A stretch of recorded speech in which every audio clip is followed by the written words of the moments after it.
ওর লাইফের প্রথম গাড়ি। আমি চাইছিলাম ওর হাতে এমন একটা গাড়ি দিতে যেটা একবারে নতুনের মতো থাকবে। গাড়িটা তো আমি কিনে দিলাম, তোমার মন মতো হয়েছে কিনা সেটা বলো।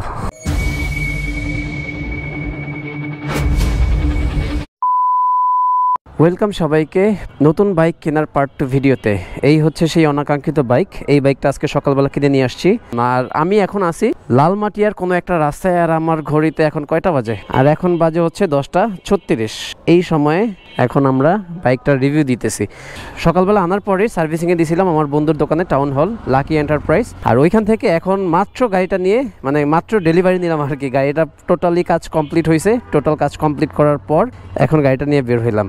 আর সকালবেলা বলছিলাম যে কিছু কাজ বাকি আছে। কিছু কাজ বলতে ওটা কাজ না, আমরা আমাদের নিজের মনের মতো করে কিছু পার্টস চেঞ্জ করে নিছি। যেমন এক্সেলেটর কেবল চেঞ্জ করছি, ক্লাস কেবল চেঞ্জ করছি, আর এই যে ইমার্জেন্সি জ্বলতেছে ইমার্জেন্সিটা করছি। আর এই যে বাম্পারটা ছিল না, এই বাম্পারটা নতুন লাগানো হয়েছে। আর ইঞ্জিনে মোবিল কি অবস্থা ছিল জানি না, আমরা নতুন মোবিল লাগাই দিছি। আর সেটা হচ্ছে লিকুমলি 10W40। নতুন তালাটাও কিন্তু কেনা হয়েছে, যদিও সাইলেন্সার গার্ডটা পাই নাই, পাইলে লাগাই নিতাম। এটা একসময় মিরপুর 10 নম্বর থেকে লাগাই নিব। আর গাড়িতে কিন্তু তেল নাই, আমার গাড়ি থেকে তেল নামাইছি 1 লিটারের মতো। 1 লিটার তেল নামায় এটা এখন দিলাম। রাস্তার যে অবস্থা, রাস্তায় প্রচণ্ড পরিমাণে জ্যাম, আমরা যে পাম্পে যাব ওইরকম কোনো সুযোগ পাচ্ছিলাম না। আর চলেন বাইকটা এখন একটু চালাবো, চালানোর পর কি অবস্থা দেন সব কিছু বলতেছি। গাড়ির ককপিটে বসলাম, সাউন্ড তারপর আদার সব কিছু ঠিক আছে কিনা সেগুলো এখন চেক করব। এর আগেও যদিও পুরাতন একটা বাইক কিভাবে কিনবেন বা কি দেখে কিনবেন সেটা নিয়ে একটা ভিডিও করছি, তারপরে এখনও ছোটোখাটো বিষয় আমি আপনাদের ধারণা দিয়ে দিচ্ছি, যেটা দিয়ে আপনারা পরবর্তী যদি কখনো সেকেন্ড হ্যান্ড বাইক কিনেন অবশ্যই আপনাদের জন্য অনেক উপকার হবে। চলেন। গাড়িতে এলইডি লাইট লাগানোই ছিল, যদিও আমরা প্ল্যানিং করছিলাম যে যদি বাল্ব লাগানো থাকে আমরা এলইডি লাগাই নেব, কিন্তু না, এই গাড়িটা কেনার পর এলইডি লাইট লাগানোই আছে, সম্ভবত M8 লাগানো। আর লাইটের আলোটা মোটামুটি অনেক বেটার। ঠিক আছে, তাহলে আমি একটু টেস্ট রাইড দিয়ে আসি, তোমরা ওয়েট করো।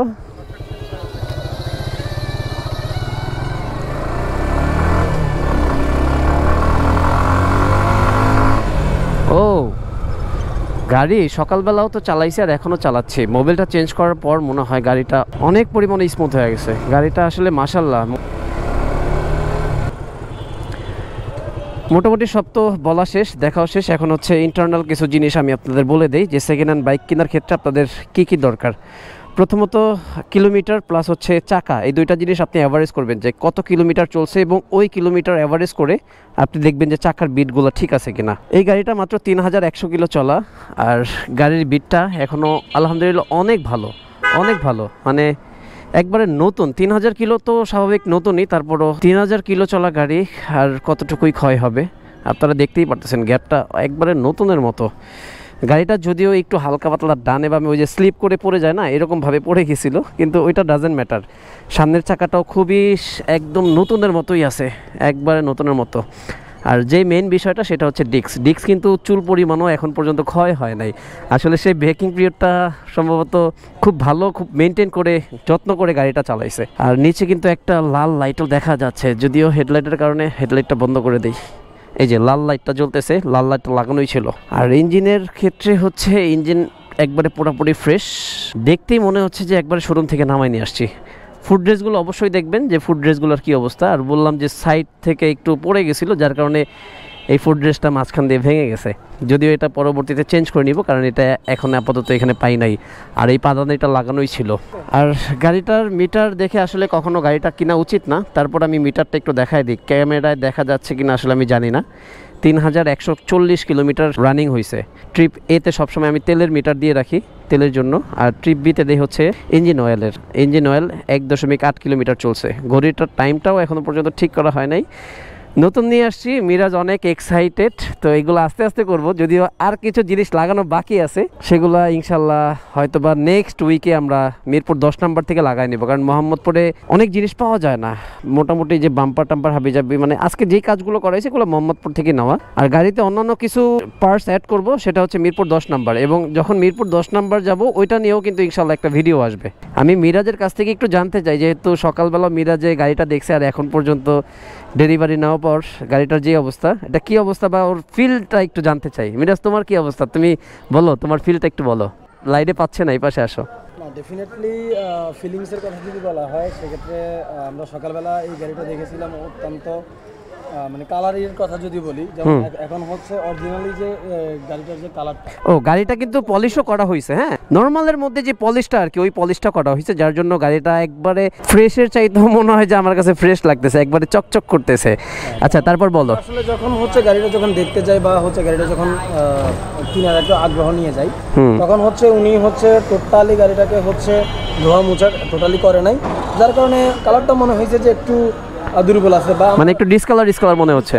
হ্যাঁ, যখন আমরা যখন সার্ভিসিং যখন করি তখন গাড়িটার লুকটা দেখে আসলে আমি যেটা চেয়েছিলাম বা তোমাকে আমি অনেকদিন ধরে তো বলতেছিলাম যে একটা ফ্রেশ একটা হচ্ছে গাড়ি আমাকে একটু বের করে দেওয়ার জন্য যাচাই বাছাই করে, তো গাড়িটার ফাইনাল লুক দেখে আলহামদুলিল্লাহ আমি আমার মন থেকে খুবই হ্যাপি। যেহেতু প্রথম একটা বাইক, এক্সাইটেডমেন্ট স্বাভাবিক আছে, থাকবে। তো সবাই হচ্ছে দোয়া করবেন যেন গাড়িটাকে যেন যত্ন করে হচ্ছে চালাতে পারি। আর কি বলবো আসলে, গাড়িটা তো আমি কিনে দিলাম, তোমার মন মতো হয়েছে কিনা সেটা বলো। না মন মতো তো ডেফিনেটলি, তার কারণ তুমি অনেক আমার সাথে হচ্ছে অনেকগুলো গাড়ি তো আমরা হ্যাঁ অনেকগুলা গাড়ি দেখা হয়েছে, মন মতো হয়েছে, তার কারণ হচ্ছে গাড়িটা আমার হাতে আসছে। হ্যাঁ মন মতো না হলে ডেফিনেটলি আমার হাতে আসছে অবশ্যই না, তার কারণ এর আগে আমরা অনেকগুলো গাড়ি হচ্ছে আমরা কিন্তু রিজেক্ট, হ্যাঁ আমরা কিন্তু অলরেডি আরো 5-6টা গাড়ি কিন্তু দেখছি, 5-6টা গাড়ি দেখার পরেও কিন্তু আমি সেই গাড়িগুলো নেই, কারণ ওর লাইফের প্রথম গাড়ি, আমি চাইছিলাম ওর হাতে একটা এমন একটা গাড়ি দিতে যেটা একবারে নতুনের মতো থাকবে বা আমার মন মতো হবে, ওর মন মতো না, কারণ ও কিন্তু বাইক সম্পর্কে একটু কম বুঝে, যার কারণে আমি চাইছিলাম যে আমার মন মতো একটা গাড়ি কিনা দিব, আর এই হচ্ছে আমার মন মতো একটা গাড়ি, ওর যে আমি একটা নতুন একটা মানে ফ্রেশ একটা গাড়ি কিনে দিতে পারছি, এটাই হচ্ছে আমার স্যাটিসফ্যাকশন, আর কিছু না। আর তো কিছু বলার আছে মিরাজ? না আর কিছু বলার নাই, সবাই আমাদের জন্য দোয়া করবেন, আর অবশ্যই লিটল বাইকারের জন্য বেশি বেশি করে দোয়া করবেন, সাপোর্ট করবেন ইনশাআল্লাহ। সবাই দোয়া রাখবেন, আর ভিডিওটা এখানেই ক্লোজ করতেছি। আলহামদুলিল্লাহ ইনশাআল্লাহ আমরা নেক্সট উইকে যখন আমরা মিরপুর 10 নম্বরে যাব, গাড়ির কিছু পার্টস বা গাড়ির আদার্স যে কাজগুলো আছে, কী কী কাজ আছে আমি সেটা এখন বলতেছি না, এটা হাইডেন রাখতেছি, এটা ইনশাআল্লাহ নেক্সট উইকে আমি যখন 10 নম্বর যাব তখন এটা ফ্ল্যাশ করব। তো সবাই ভালো থাকবেন, সুস্থ থাকবেন, আল্লাহ হাফেজ, আসসালামু আলাইকুম।